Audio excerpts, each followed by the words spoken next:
What is up, you guys? Welcome back to the channel and welcome to another gruesome Get Ready With Me video. If this is your first time seeing my face, my name is Jessica and every week I sit down here and I talk about a true crime case whilst I put on some makeup. So if that sounds like something you might enjoy, you did it. You made it. You're in the right place, so perhaps consider subscribing while you're here. Actually, you know what? At the behest of my sweet subscriber, Isabella, I actually implore you to subscribe. I'll wait while you do.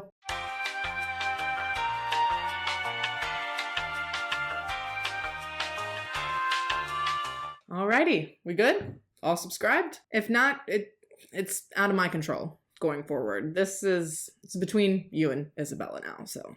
She and I decided that going forward, she's gonna be my muscle. All jokes aside though, if the true crime and makeup thing does rub you the wrong way, there are plenty of other ways that you can learn about this case, and I will even make sure to have some links down in the description box to help guide you. You are welcome. And now with all of the intro hoopla and shenanigans out of the way, let's go ahead and get into today's case.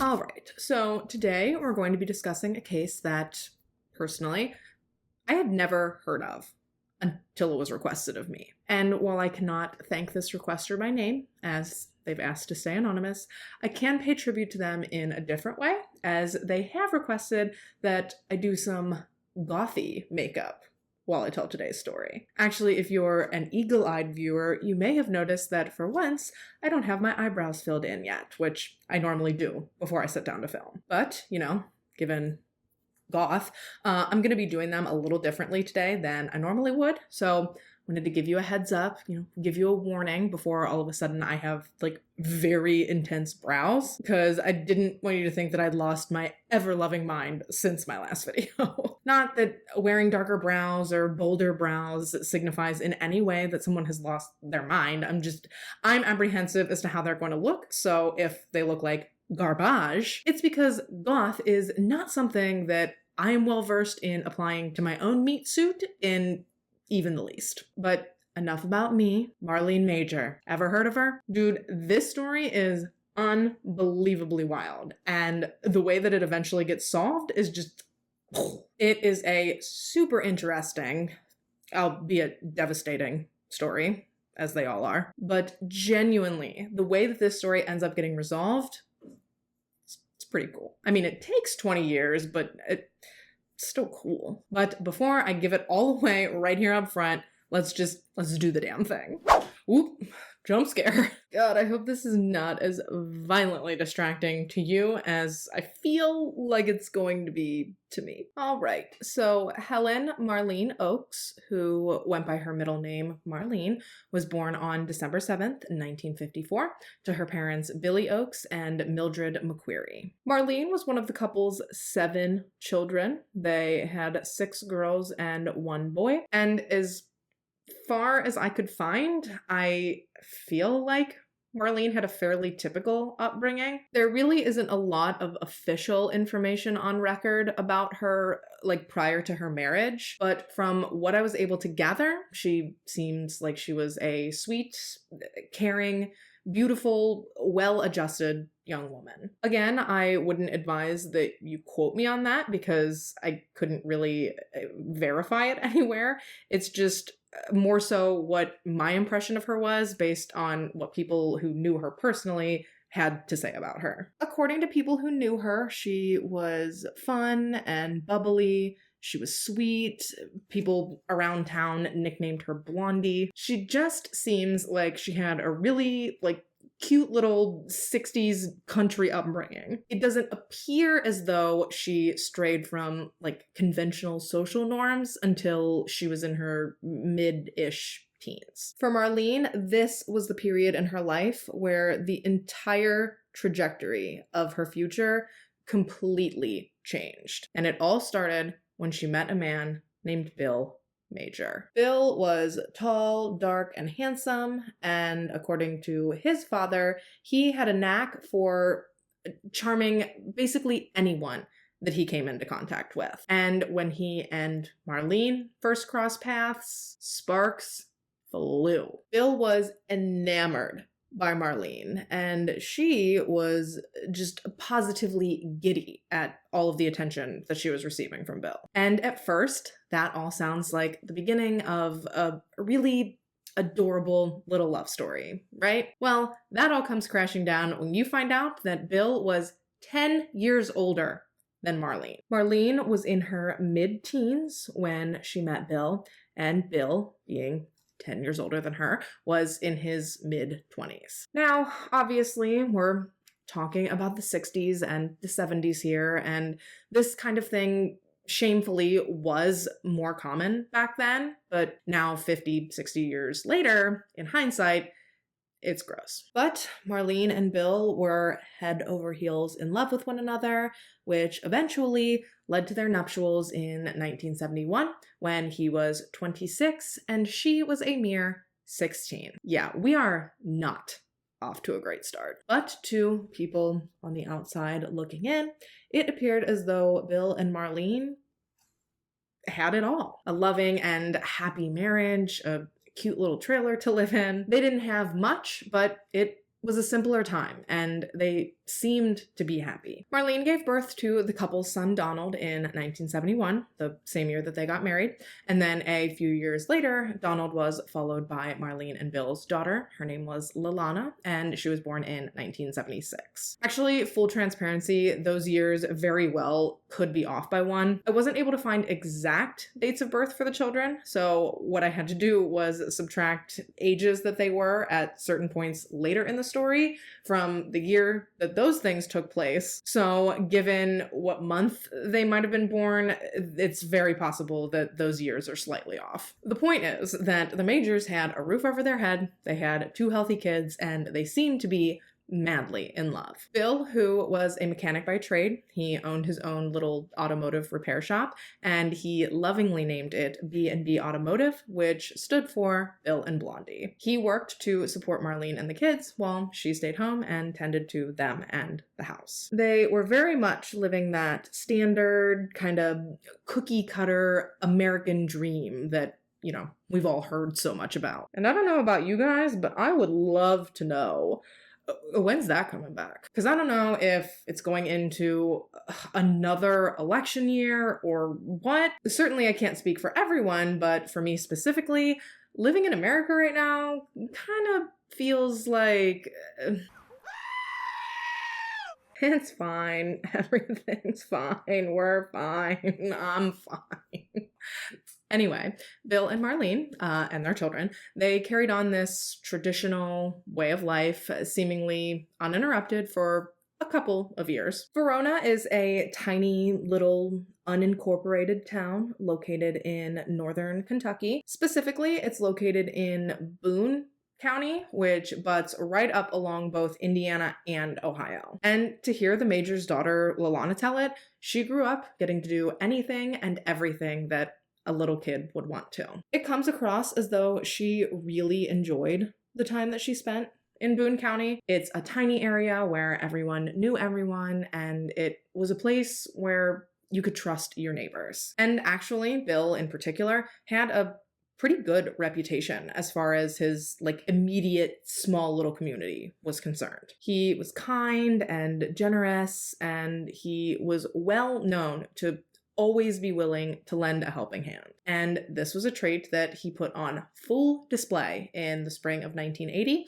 when he met a man named Glenn St. Hilaire. Glenn was an unemployed welder who was just hours into his move from Ohio to Texas in search of work when the engine on his van went kaput. He found himself stranded on the road with nowhere to turn other than B&B Automotive. And Bill was very used to these spur of the moment, out of nowhere breakdowns. In fact, he'd actually set his shop up right off of the highway in order to capitalize on situations just like this one. Highway breakdowns were kind of the Major's bread and butter. However, what was different about this situation from the countless others that Bill had experienced just like it was that he and Glenn really took a liking to one another. They actually ended up going out and getting beers together that evening, and they basically became something of very quick friends. By the end of the evening, Bill had even offered for Glenn to park his little camper right on he and Marlene's property until he had gotten his van fixed. And Glenn was super quick to accept this offer. I mean, why would he not? It was super generous of Bill. So Bill brought him home that evening. He helped him set up his new little temporary home, and obviously he introduced him to Marlene and the kids. And much like her husband had, Marlene took an almost instant liking to Glenn, as did Donald and Lalana. And with basically everyone on board, he pretty quickly became sort of an honorary member of the Major family. He ate meals with them. He played outside with them. He helped Bill with like miscellaneous chores around the property. I mean, it might have been unexpected, but Glenn's presence had certainly become a valued one. Actually, the Majors enjoyed Bill's presence so much that by the time Bill finally got Glenn's van ready to travel again, before he could even leave and resume his journey to Texas, Bill actually offered to hire him as basically a live-in handyman. The family had grown such an affinity for Glenn in the couple of weeks that he'd spent living with them that Bill was actually willing to pay him just to stay. And you know what?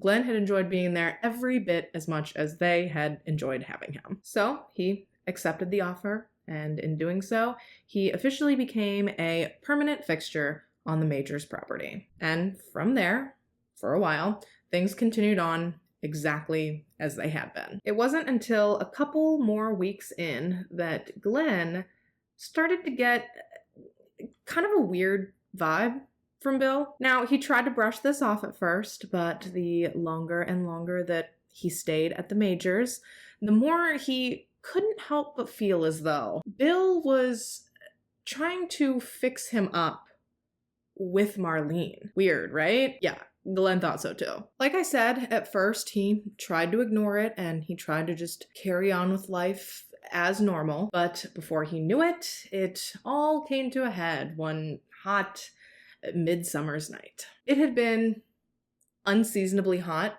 that entire day, like even for summer. And even as the evening grew nearer and nearer, it really did not appear as though this heat wave had any intention of letting up, not even overnight. So rather than go and sleep in his muggy, unair-conditioned little camper, Bill actually offered for Glenn to stay in their trailer, which sounds like super nice up front. Not weird at all, just a friend helping out a friend. However, where things get very weird very quickly is when you find out that not only did he invite him to sleep in the house, but Bill actually suggested that Glenn sleep in he and Marlene's bed that night with Marlene. Yeah, what the hell, right?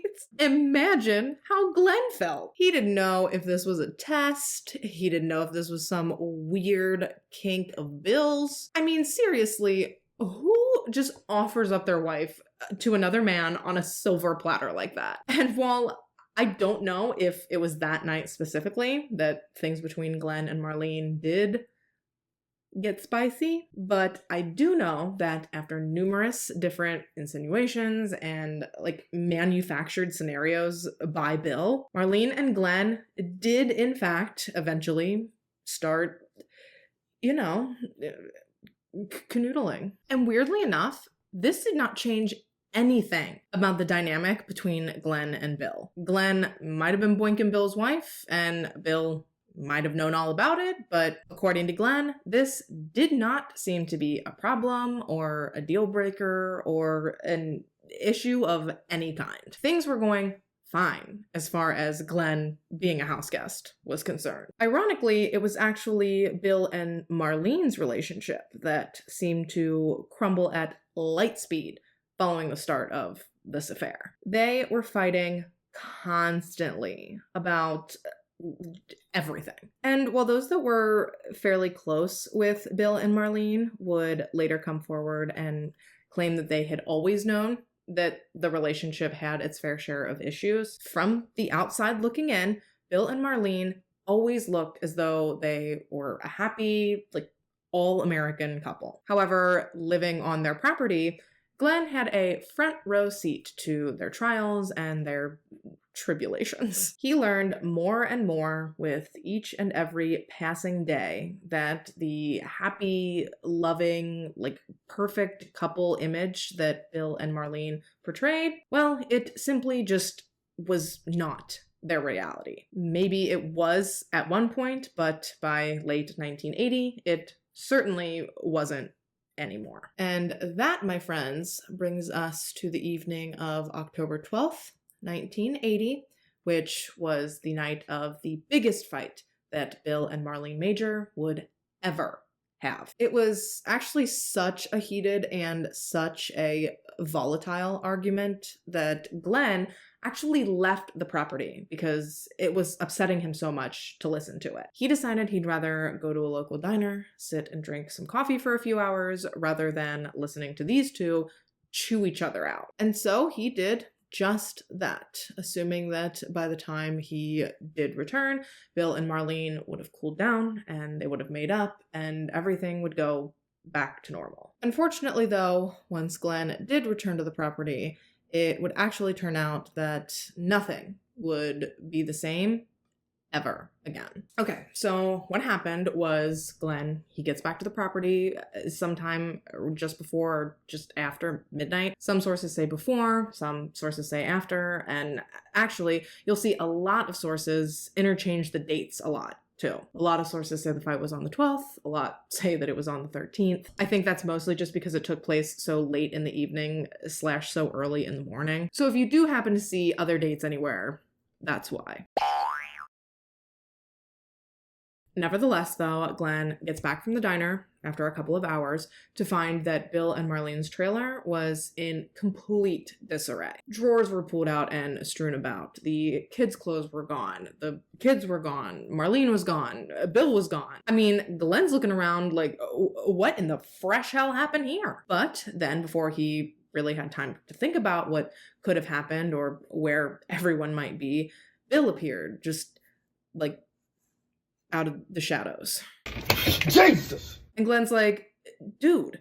I mean, he probably didn't say dude, but you get it. He wanted to know what on earth had happened after he'd left, and he wanted to know where on earth Marlene and the kids had gone. To which Bill responded, well, I wish to hell I knew. And he then proceeded to explain to Glenn that following their fight, Marlene had packed up the kids and packed up their belongings and taken off. He had no idea where she'd gone.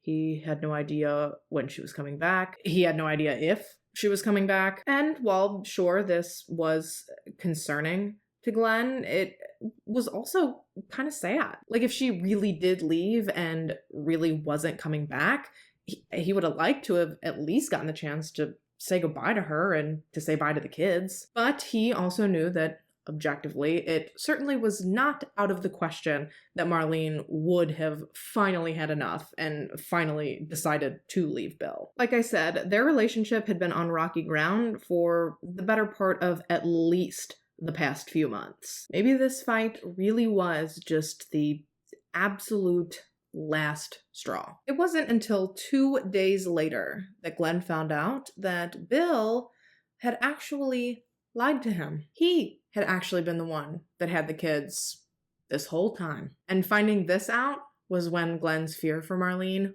really started to set in. Bill had known exactly where his kids were the entire time. He had been the one that had taken them to a neighbor's house the night of the big fight. He had been the one to ask the neighbors to keep an eye on them for a couple of hours. And he alone had been the one to go back and to pick them up. And finding this information out changed Glenn's entire perspective on the fight and his entire perspective on the idea that Marlene had left on her own. He knew that no matter how big of a fight she and Bill had gotten in, no matter how mad she was, and no matter how desperately she wanted out of her marriage, if Glenn knew one thing for sure, it was that under no circumstances on God's green earth would Marlene ever voluntarily leave her kids. So long as there was breath in her body,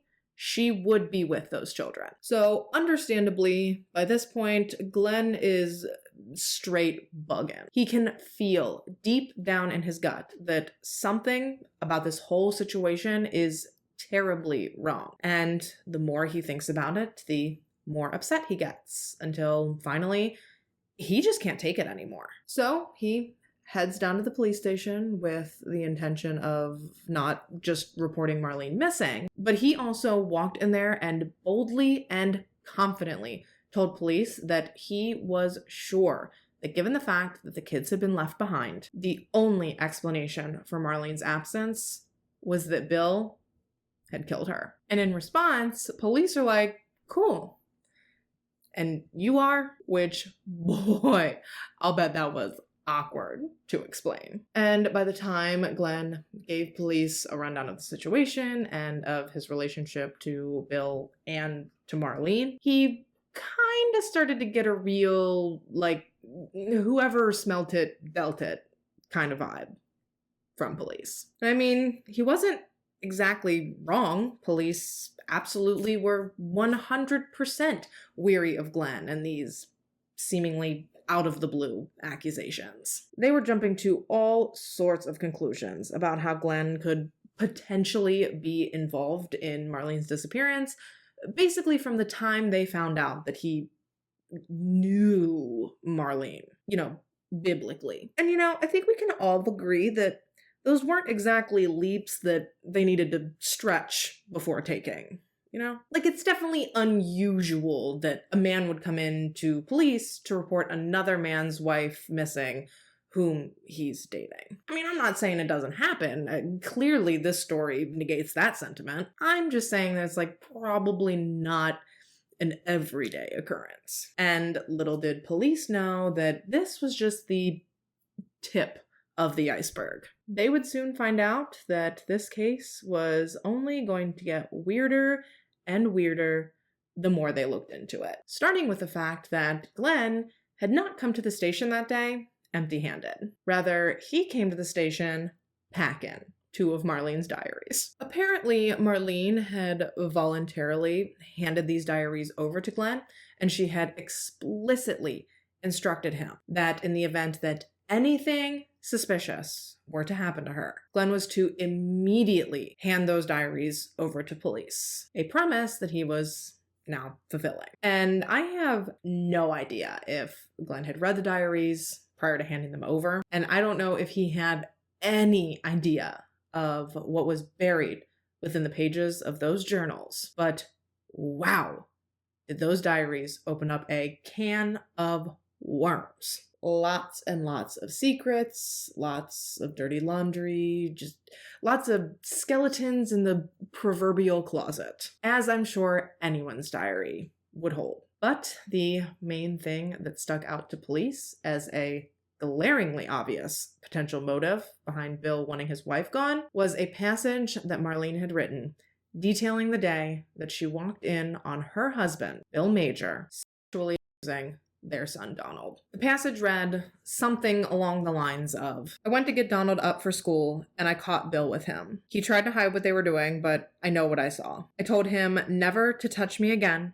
and that if he ever touched Donald again, I'd kill him. And as if that wasn't horrific enough, as they read on, they also learned that this was not the only time that Bill had been a straight up fucking pedophilic creepo. In fact, he'd actually been convicted of the molestation of 2 preteen boys a few counties over back in 1975. A secret that, no doubt, Bill had intended to keep from as many people as humanly possible. Big fat bummer for Bill, though, was that Marlene planned to use this, as well as what she had found out about what he'd done to their son, against him as leverage to get she and her children out uncontested. She wanted out of the marriage, she wanted the children out of the house, and most of all, she wanted all 3 of them as far away from pedo-ass Bill as humanly and legally possible. It didn't matter what he said or what he did.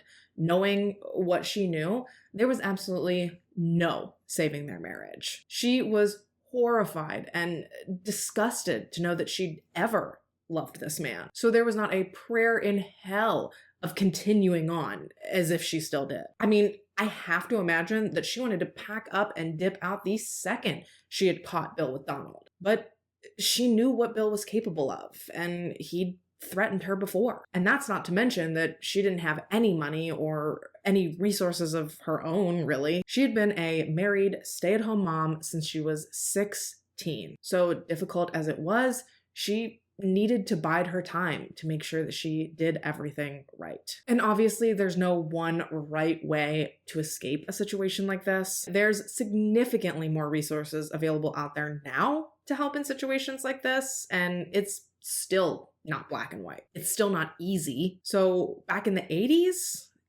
yikes. Planning to leave an abusive partner and or just having left are actually the most dangerous times for victims of domestic abuse or intimate partner violence. Therefore, for the sake of self-preservation, Marlene did not confide in very many people about her plans to leave Bill. Obviously, we know she told Glenn that she was planning on doing it, but the one other person that I know for a fact that she told was her sister, Trisha. She told Trisha that once she had her ducks in a row, she was going to take the kids, leave Bill, and never look back. And understandably, hearing this, Trisha was scared for her sister. She was one of the few people who knew just how possessive and just how controlling and just how crazy Bill could be. So she was terrified of what type of battle he might be willing to put up in order to keep she and their children under his thumb. To clarify though, she was thinking legal battle. She was more concerned with Bill potentially taking Marlene for all that she was worth by dragging her through court over custody of their children. And to Trisha's credit,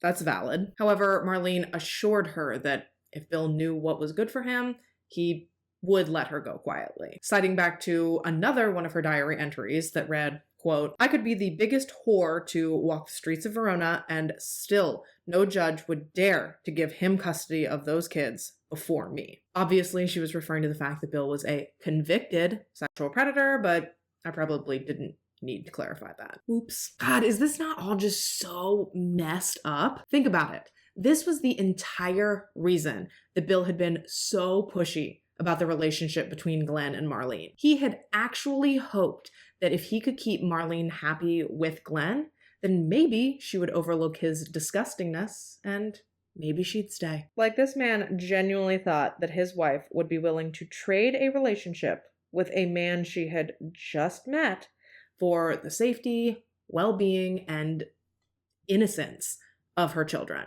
Boy, was he wrong. But before I get into that, let's pivot back to Marlene's disappearance. It should go without saying that Bill was questioned about his wife very early on. We all know that the spouse is always one of the first people questioned in any murder or missing persons case, literally ever. So that, coupled with all of the dirty little secrets police had found documented in Marlene's journal, let's just say that Glenn was now far from the only person suspicious of Bill. However, in return for Glenn pointing the finger at him, Bill then returned the favor and attempted to point the finger at Glenn. He told police that Marlene and Glenn were having an affair, that the fight detailed by Glenn hadn't been a thing, and that Marlene had actually been on her way to go and see Glenn when last she'd been seen. So a wildly contradictory story to what they'd gotten from Glenn. Meaning that with the men trying to pull the old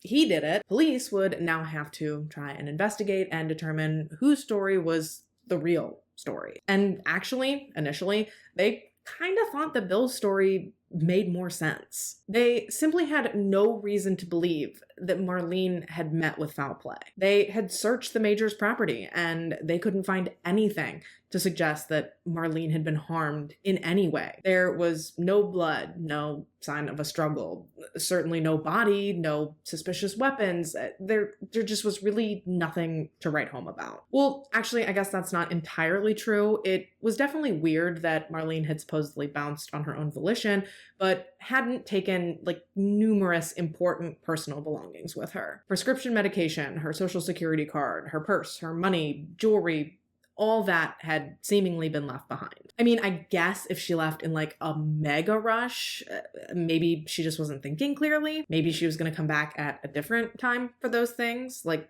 after things had cooled off, or maybe at a time Bill wasn't home. All in all, they basically ended up with more questions than answers overall. However, in spite of the fact that police had been side-eyeing him at one point, Glenn was still always right there, ready and willing to help with anything that they needed for their investigation. Bill, on the other hand, not only did he refuse to take a polygraph test when asked to, which that I'm not judging because I'm here to tell you, innocent or not, I'd never take one. Don't take that as legal advice. I'm certainly not qualified to be doling that out, but I'm just saying that not ever wanting to be subject to a polygraph examination is something, and dear God, I hope the only thing that Bill Major and I could ever be considered to have in common. But back in the 80s, I think people put a lot more stock into polygraphs and into their results or people's willingness to take them back then than they do now. So Bill's refusal to take one, coupled with the fact that within just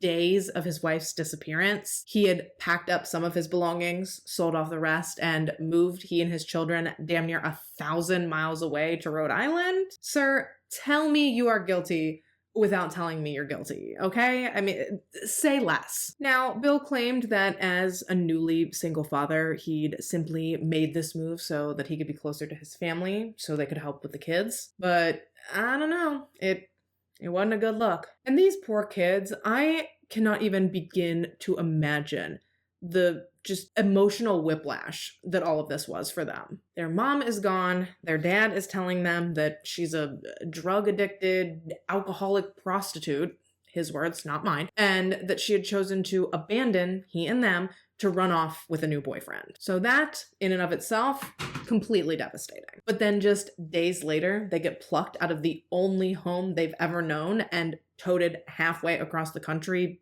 by surprise. Yeah, Bill didn't even tell them they were moving. He told them they were going to visit some family, and then they just never went home. So now they're stuck in an unfamiliar place without their mom, effectively forcing them to live solo with this man that they were absolutely terrified of. I mean, it should go without saying that Donald was not a huge fan of his father, but Lalana, although not sexually abused by him yet, was also terrified of him because on top of being a predator, he was also angry and violent. It started with unpredictable and volatile outbursts whenever the kids so much as mentioned Marlene, but then over time, it just got so much worse. He started physically abusing the children, he continued sexually abusing Donald, and he even began sexually abusing Lalana as well. Like, this man really is the worst of the worst of the worst of the absolute fucking worst. And these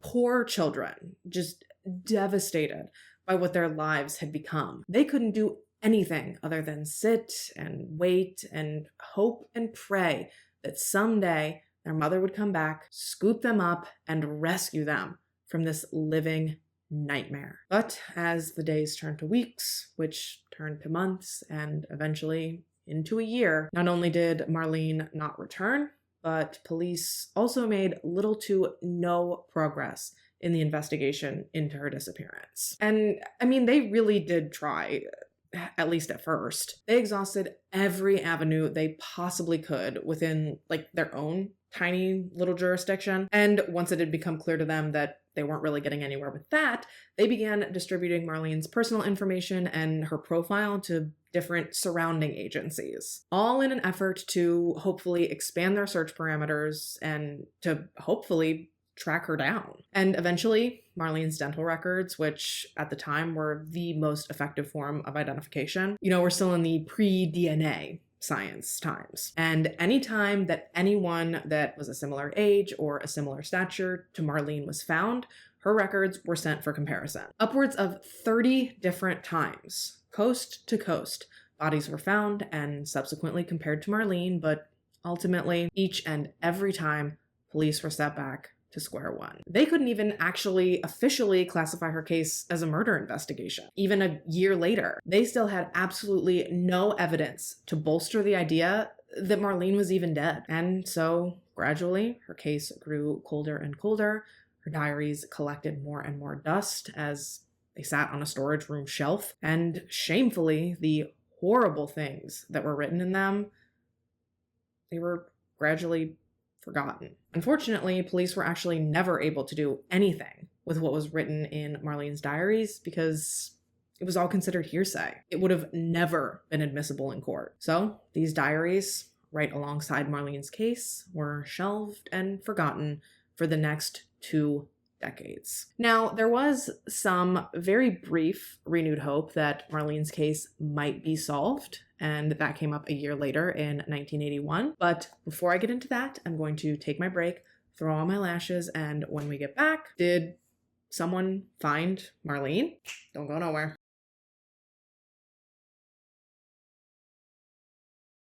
Okay, so we're back. It's 1981, and we're roughly about a mile from where the Majors property had been. A hunter is out looking for rabbits when he stumbles across a grisly discovery. And this discovery was a partial human skull. And once this skull was discovered and reported to police and sent off for examination, it was determined to have been that of a young Caucasian woman, likely in her mid to late 20s, and she had clearly been shot. There was a visible bullet hole in the top of the skull, suggesting that the woman had been shot at an upward angle with the bullet exiting the top of her head. Unfortunately, though, at this time, DNA comparison or DNA analysis, it wasn't a thing. Dental records, like I said, were the only real effective way to determine the identity of a human skull. But we know that they had Marlene's dental records, so why didn't they just compare them to the skull?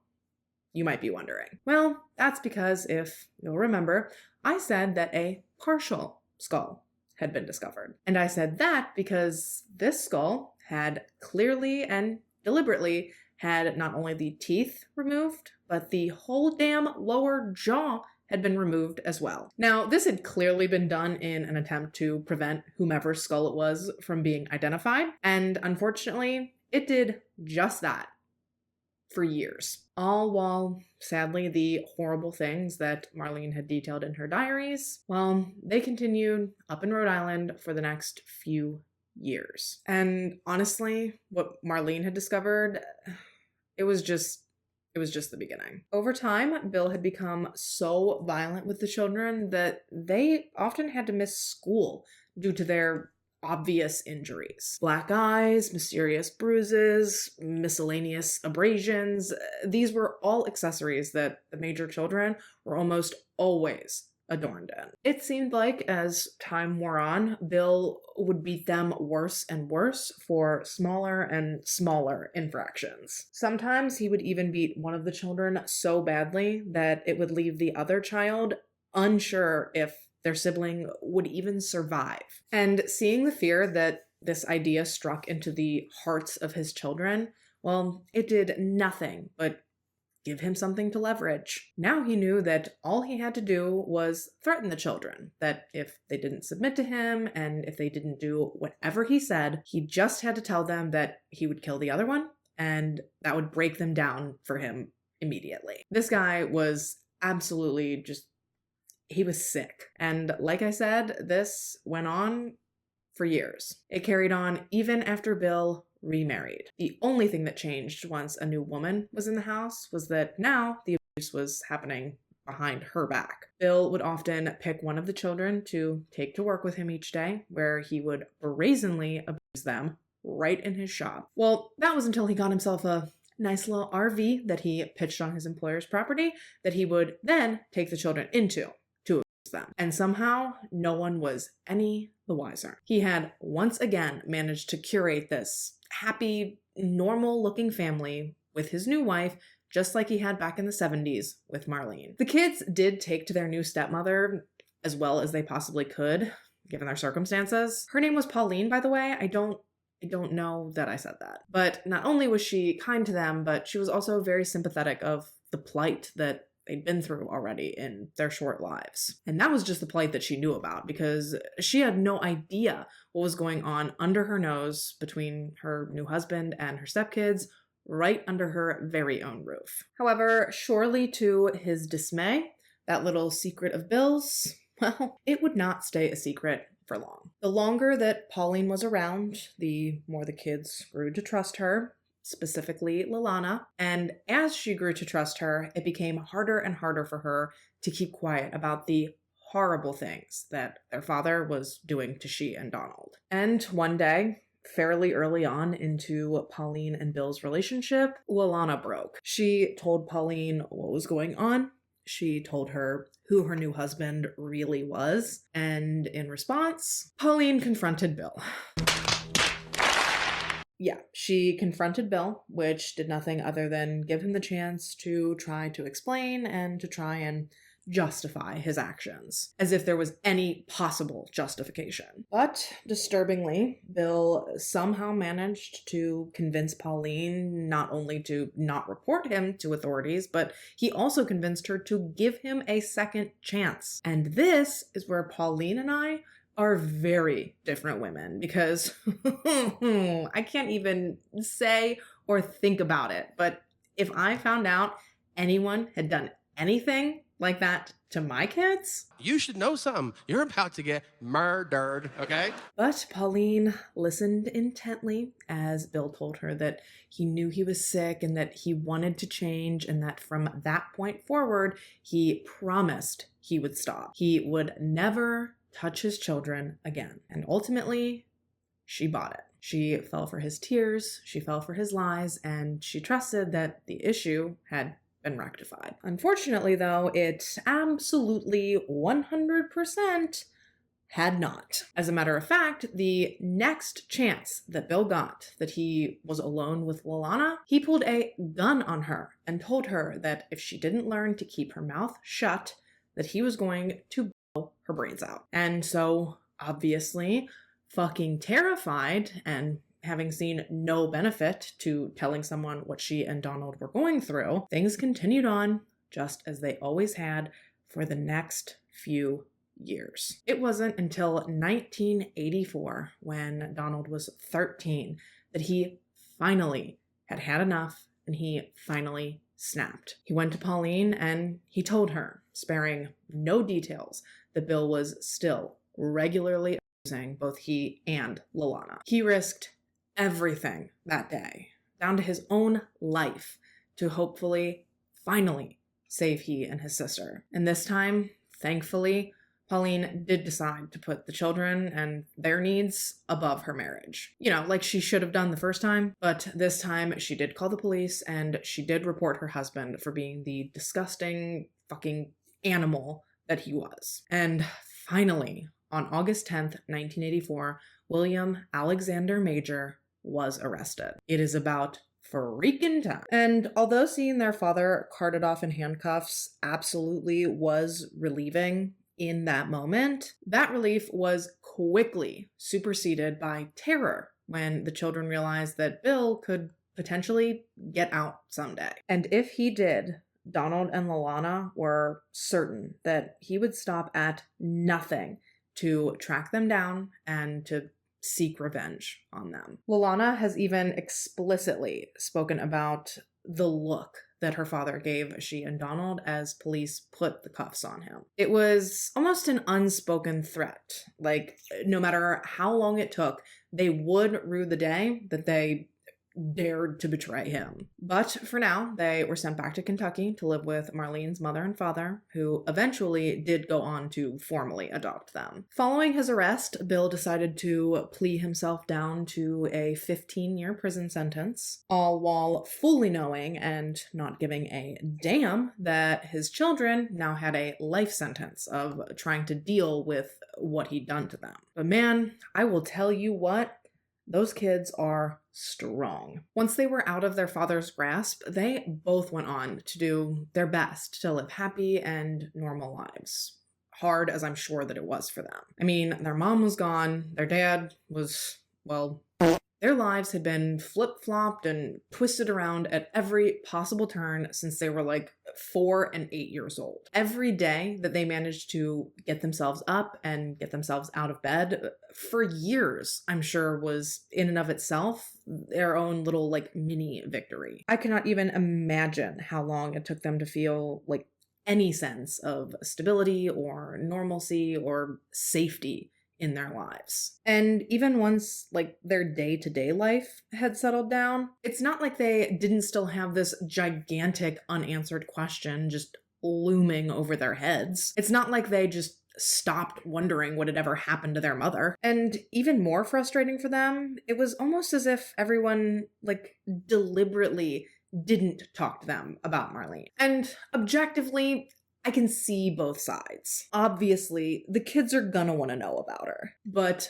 also, obviously, the adults in their life feel as though they've been through enough. So why are they gonna bring up their mother's disappearance unnecessarily? There weren't any updates or developments to share with them, so I can see why they would think that there really wouldn't be any benefit to being like, so, your mom's still missing?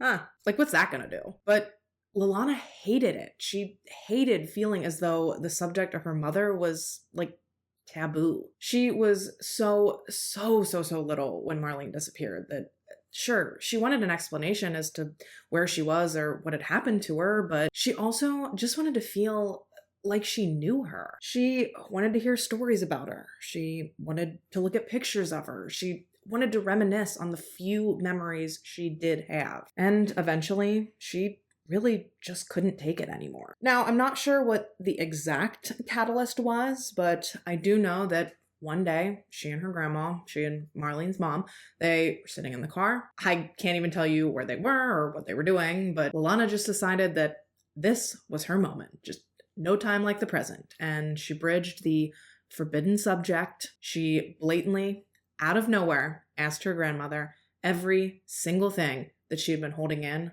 for all these years. Every question she could possibly think of regarding her mother and her disappearance, Lalana just word vomited, just right into her grandmother's lap. And then, after both sitting in silence together for what I assume probably felt like an eternity, finally, Mildred mustered up the strength. She took Lalana by the hand, and finally, she leveled with her granddaughter. She took a deep breath. She looked Lalana in the eyes, and she told her that her mother was dead. She told her she was dead, that she had been dead since she disappeared, and that her father had killed her. They just could never prove it. And this revelation, shocking and earth-shattering, as I'm sure we can all assume that it was, it completely changed everything about Lalana's life going forward. But not necessarily for the reasons that you might think. I mean, I'm sure it changed her life for those reasons too, but what I mean is that from that point forward, solving her mother's murder became Lalana's entire life's mission. From that moment in the car with her grandmother on, Lalana ate, slept, bled, and breathed her mother's case for like a year. And surprisingly, her first order of business was that she went straight to the source, which was bold and incredible of her. For her to approach her father and confront him about possibly murdering her mother, this man that she had spent her entire life terrified of, and all of a sudden she's just fearless? What a badass. She literally called this man up and she was like, hey, I know you killed mom. Can you please just tell me where you put her body? She told him that all she wanted was to bury her. She wasn't interested in justice. She had no plans to turn him in or to see him prosecuted. She just wanted to know where Marlene was so that she could properly and respectfully lay her to rest. And in response, Bill, who, by the way, was released from prison in 1997 on good behavior. Yeah, he only served like 12, I think, of his 15-year sentence, which is ridiculous, but I digress. In response to Lalana's accusations, Bill, he didn't get mad. He didn't yell. He didn't even deny it. All he did was laugh. He laughed at Lalana. He laughed at her theories, and he laughed at her promises. He laughed and he laughed and he laughed before he finally told her that if she thought he was going to tell her where her mother's body was, she was crazy. Unbelievable, right? Out of the two of them, she's crazy? Get fucking wrecked, bro. But Lalana, she wasn't mad. In fact, all her father's laughter did was motivate her more. She took his laughter and his words as not an insult, but as a challenge. She hung up that phone call with one thing and one thing only on her mind. Game freaking on. If it was the last thing that she ever did, Lalana was going to see to it that her father died in prison for what she was sure he had done to her mother. And so, armed with a 99-cent composition book she picked up at Walmart, Lalana began her investigation. She tracked people down, she independently interviewed them, and she kept track of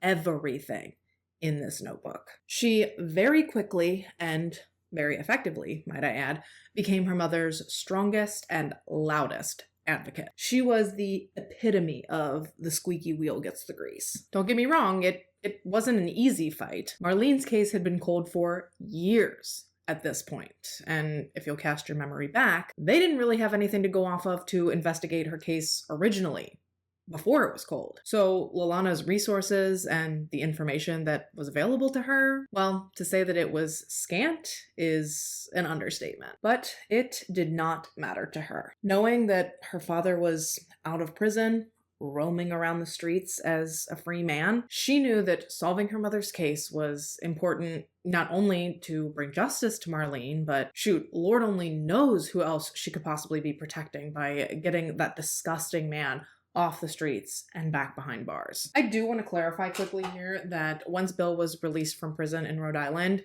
Kentucky did try to build a case against him regarding the abuse of Donald that had taken place in their state. Because at this point, Donald was an adult and he could corroborate the things that Marlene had written about in her diary. And with an actual, complaining witness, they had more of a shot of getting charges to stick. Bill was actually even extradited at one point from Rhode Island back to Kentucky in hopes that their case would be successful. But ultimately, it was determined by a grand jury that there just was not enough evidence to bring Bill to trial. And so, once again, Bill was released out into the wild. But he would not be free for long. Not if Lalana had anything to say about it. Now, with more motivation than ever, Lalana waltzed right into the Boone County Sheriff's Office, right up to the front desk, and she demanded access to everything and anything that they had on file regarding her mother and her disappearance. Mind you, it's Y2K.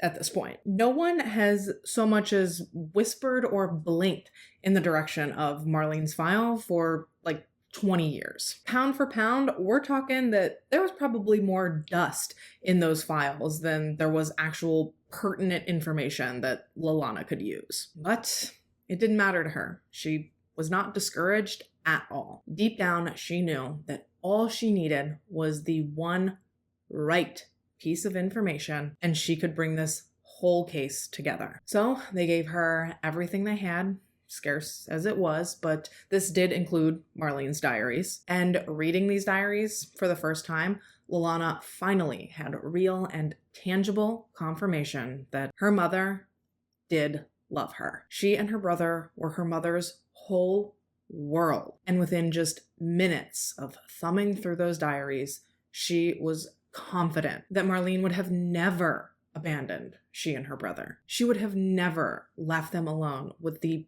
pig they called their father. And while this definitely healed an emotional wound that Lalana had been carrying around for 2 decades, the next revelation she came across, wow, it was the one piece of information she'd been looking for. Buried deep within her mother's file, Lalana would first learn about the human skull that had been discovered on that farm back in '81. And even though there was no way for her to be sure of it in that moment, for whatever reason, Lalana she could not shake the feeling that this was her mother's skull. She was so sure that this skull was connected to her mother's case that she actually went out herself, boots to the ground, and went searching for the rest of those remains herself. Armed with nothing but a shovel and gumption, Lalana searched the farm and the surrounding property high and low, both hopeful and terrified that she would find other human remains, but ultimately she never did. And honestly, that doesn't surprise me because after the skull was initially found, police had extensively searched the property and the surrounding area, as well as other nearby areas and bodies of water, and they never found anything either. So exhausted, disheartened, and disappointed, Lalana threw her shovel back into the trunk of her car and she set off. Once again, back to the drawing board. She knew now more than ever that this partial skull was very likely the only piece of this body that anyone would ever find. And knowing this made Lalana determined to figure out some other way that they could possibly prove that this skull was her mother's. And that, my friends, is when Lalana stumbled across the science of mitochondrial DNA comparison. And basically, a long scientific process short, the DNA inside the mitochondria in humans is passed down from the mother to her children. Meaning that with just a cheek swab and 20 grand, they could actually easily determine whether or not this skull had belonged to Marlene. The problem with this was that, and I don't know about you, but I certainly don't have $20,000 lying around to chuck towards a whim and a hope. And unfortunately, neither did Lalana. And so, trying to scrounge together the funds to pay for these tests became a collaborative effort between Lalana and the rest of Marlene's family. One of Marlene's sisters was actually in talks with cashing out her retirement early in order to fund these tests. Thankfully though, at the very last second, the state of Kentucky did step in and they did fully cover the costs, which I'm not sure why that wasn't happening to begin with, but that's the story. So take it up with Kentucky if you're mad about it. But they did eventually foot the bill, and so with Lalana's spit and Jane Doe's skull, the only thing left to do was to wait. And as I'm sure you can likely imagine, this was a crazy, unnerving time for Lalana. Because on one hand, the entire holdup in designating Marlene's disappearance as a homicide and formulating a case to that fact had been the lack of a body to prove that a death had truly taken place. So if they could definitively prove that the skull had been Marlene's, there would be nothing standing in the way any longer of eventually prosecuting the responsible party. Whomever that may be. And that would finally give Lalana and Donald closure and a definitive answer as to what had happened to their mother. But on the other hand, if it came back that the skull wasn't Marlene's, well, all that would do is catapult Lalana right back to square one. And honestly, she really didn't know where she could even go from there. So when that call finally came in, when the results were finally ready, I cannot even imagine how nervous Lalana and everyone, for that matter, was. They must have been losing it. Thankfully, though, their nerves were quickly eased as they were informed that the comparison between Jane Doe's skull and Lalana's DNA, it had come back as a perfect match. There was no longer any question as to if this was Marlene or as to what had happened to her. It was now absolutely 110%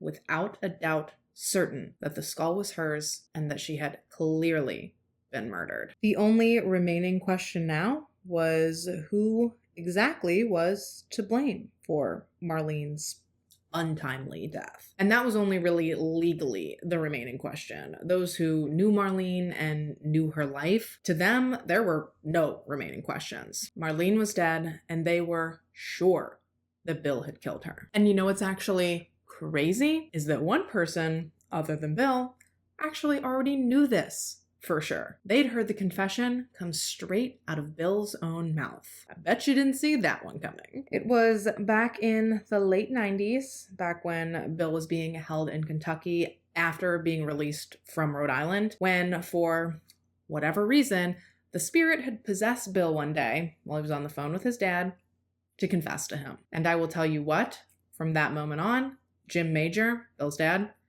hated his son. A no good son of a bitch I'd hang on myself if I could get my hands on him. Hated him with a passion. He took everything he'd learned from his son's little jailhouse confession and he ran straight to the police to inform them that his son was in fact guilty of murdering his wife. But everything kind of fell apart when police learned that the phone call, which remember was a jailhouse phone call, somehow, for some reason, it hadn't been recorded. They had no record of it. So now everything that Jim was telling them, everything he was swearing that Bill had told him, didn't matter. Much like the accusations in Marlene's diaries, Jim's accusations were considered hearsay. And so, for years, police sat on this supposed confession, unable to act on it until after Marlene's skull was identified. Once it was 100% confirmed that Marlene had been killed and that she hadn't just run off to start a new life somewhere else, Boone County actually approached Jim again and asked him if perhaps he would be willing to speak to his son while wearing a wire this time in hopes of capturing a second confession, this time on the record. And given that Bill Major very well may have been Jim Major's least favorite person in the entire world at that point, He don't deserve to breathe the air. Jim happily agreed. If I can, I will insert some of the recording, but if I can't, I will either insert some transcripts or I'll insert a voiceover of me reading it. Somehow I will get you the information from the call. I keep getting calls from Lolana, and she wants to know where her mother is so that she can get the bones and put them in a casket and have closure. Yeah, and put me in jail for life. Christ, at least you could be decent enough to say where you dumped her. I'll tip where the body is if you let me know. And then she's gonna bounce it right back on me again. Then I'll have them Kentucky cops coming up here to arrest me and take me back down there again. You have pulled off the perfect crime, haven't you? No, I wouldn't call it perfect. If the crime was perfect, nobody would ever know about it. Don't you even feel bad for killing her? I don't have any kind of conscience about anything. Well, you are one tough bastard. To think that the son I raised could do such a thing. Bill was finally arrested on June 25th, 2001 for the first-degree murder of Marlene Major, as well as for tampering with physical evidence. 21 years later, Donald and Lolana's father was finally going to see justice for what he'd done to their mother. But in true Bill Major fashion, he did not intend to make things go quick or to make them easy. Starting with fighting his extradition, because by the time his arrest warrant came through in Kentucky, Bill had relocated to, I believe, Massachusetts. So when he was arrested in his home state, he had to be extradited back to Kentucky, which he absolutely tried to refuse. And really all that meant, for Bill specifically, was that there was going to be significantly more paperwork that went into eventually extraditing him than there needed to be. But he was just trying to buy time. Ultimately, though, Bill did end up confessing to murdering Marlene while in the back of a police car mid-extradition. And according to Bill's account of what happened October 12th, 1980, went a little something like this. He and Marlene were in the midst of a particularly heated argument. This much we know. However, after Glenn had left the property and Bill and Marlene were alone, things continued to escalate to the point that Marlene told Bill that she was planning on leaving him and taking the children with her. She told him that if he didn't agree to sign divorce papers and to let her go, she was going to tell his entire family about what he had done to Donald, as well as about his conviction from 1975.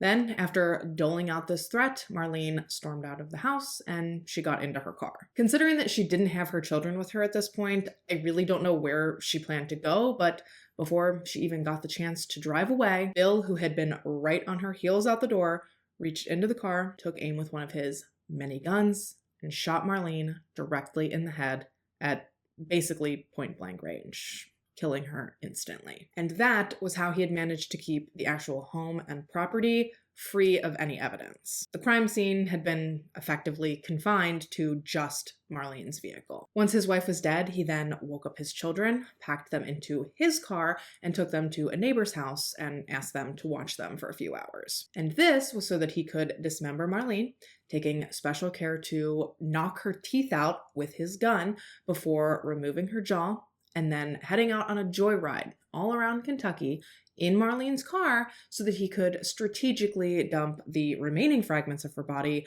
far, far away from each other. A little here, a little there, until he had successfully disposed of every last piece of his wife and the mother of his children. He then claimed that he ditched the murder weapon in a sinkhole before pushing Marlene's car, in other words, the crime scene, into the Ohio River, where it would actually never be recovered from. Police did search for all this evidence. They looked for the gun, they looked for Marlene, and they looked for her vehicle, but unfortunately, beyond the fragment of her skull that they already had, they were never able to recover any additional physical evidence from Marlene's murder to use in their case against Bill. Thankfully, though, with his recorded confession and the positive ID of Marlene's skull, there was still plenty of proof to use to indict Bill for Marlene's murder. His trial began in late July 2003, and in spite of asking the judge if he could skip it because he didn't feel like sitting through it, Bill was in fact in attendance. Both children were also there. They both bravely took to the stand and testified against Bill, sharing in great detail the abuse that they endured for years at the hands of their father, physical and sexual. Glenn also testified. He testified to his relationship with Marlene, as well as to the fact that Bill seemed to not just encourage it, but basically to force it. Information that the prosecution went on to use to argue that Bill had hoped that by distracting Marlene, he could carry on molesting their children without any consequences, which I totally agree. Think about it. They had gotten together when Marlene was just a teenager, so by the time they had kids, as gross as it sounds, she was probably getting too old for him. He probably felt nothing seeing her with Glenn because his real interest was in the children, which is just nauseating. Ew, oh, he was such a creep. Once closing arguments had wrapped up and the jury was excused to deliberate, it only took them 43 minutes to return with a unanimous verdict. And in August 2001, William Alexander Major was found guilty as charged of the first-degree murder of his estranged wife, Marlene, as well as guilty of tampering with physical evidence. He was sentenced to life in prison without the possibility of parole for the murder and to 5 years for the tampering with evidence charge. He did attempt to appeal his conviction in 2005 on numerous different grounds. He tried to appeal on admission of uncharged acts in violation, failure to grant a mistrial upon the mention of his refusal to submit to a polygraph test, failure to suppress the taped phone conversation between he and his dad, admission of firearms evidence not proven to be connected with the crime, prejudicial conduct of the prosecutor during the trial, and failure to grant a mistrial due to a conversation between the court bailiff and a juror. And without getting into all of it, because if I did, we'd be here for another hour, but Bill did actually manage to get this appeal through, and he was granted a second trial. But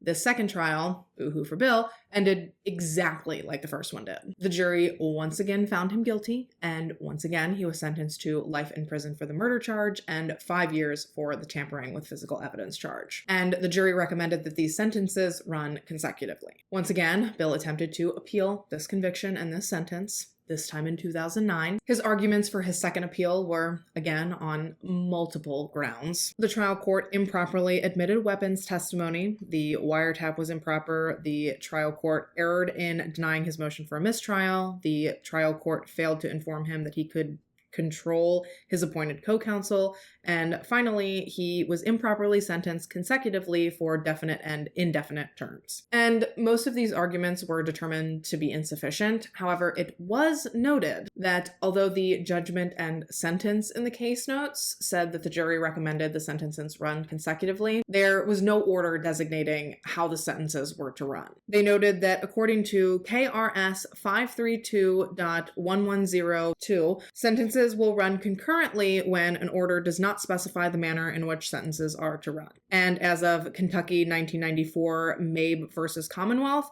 no sentence can be ordered to run consecutively with a life sentence. Therefore, the sentences were not set to run consecutively, as Bill had asserted. Therefore, the court determined that there was actually no error in his sentencing, and ultimately his appeal was denied. He then served, 8-ish more years before, I believe, he died in prison on October 15th, 2017 at the age of 73. Now, I want to make it abundantly clear that I can't confirm that he's dead with like 100% certainty. I definitely think he is. Because, I mean, let's be honest, the man looked like he was a whisper away from death since, like, at least whenever this mugshot was taken.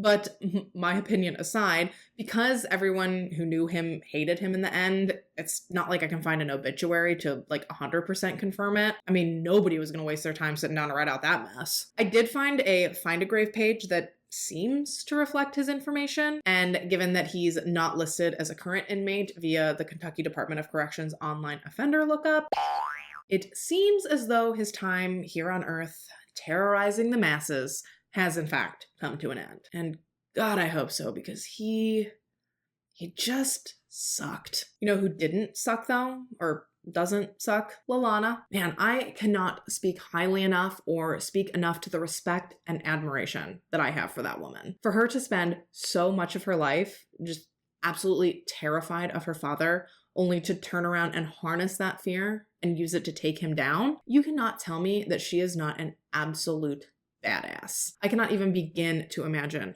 how proud Marlene would be of her daughter if she could see all that she managed to do. It is so incredibly sad that Lalana and Donald were robbed of the opportunity to grow up with such an amazing mom. No matter what Bill wanted everyone to believe, Marlene did not abandon her children. Quite the opposite, actually. This woman, at just 25 years old, sacrificed her own life in a brave attempt to protect them. Her story it's so devastating and so touching, and it is just so harrowing, and I cannot thank our anonymous requester enough for bringing it to all of us. I could not believe that I had never heard this story before when I was researching it. It is so important and so powerful, and it really deserves to be shared. Donald and Lalana remained close for years following all of this, and I would assume that they still are. I mean, I hope they still are. For them to grow up and escape and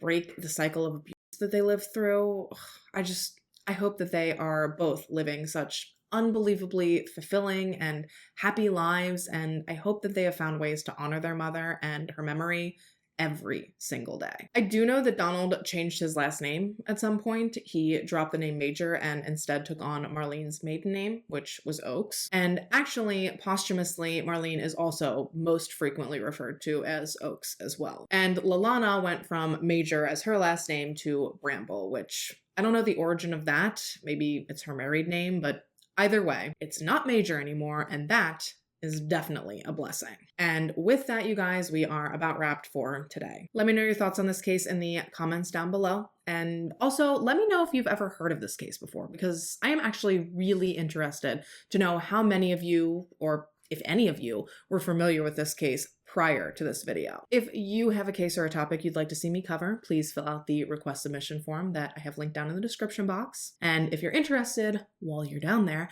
I will also make sure to link all of the products that I used throughout this video down there as well. If you haven't already and you'd like to, go ahead and subscribe to my channel. I put out new videos almost every week, but if you turn on your post notifications, you'll always be notified when I do post, and you'll always be sure to catch me back here in my next one. But until then, stay safe and have a good week. Bye, guys. I can't do it. I'm just gonna put the glitter. I can't. I know this like really isn't hitting goth that hard. I just can't do it. Nice little RB. Okay. Little dabble, do ya? I don't know that this is gonna be like goth in the end, but this is as goth as I get. I found this inspiration picture and I went for it. Lalana threw her shovel.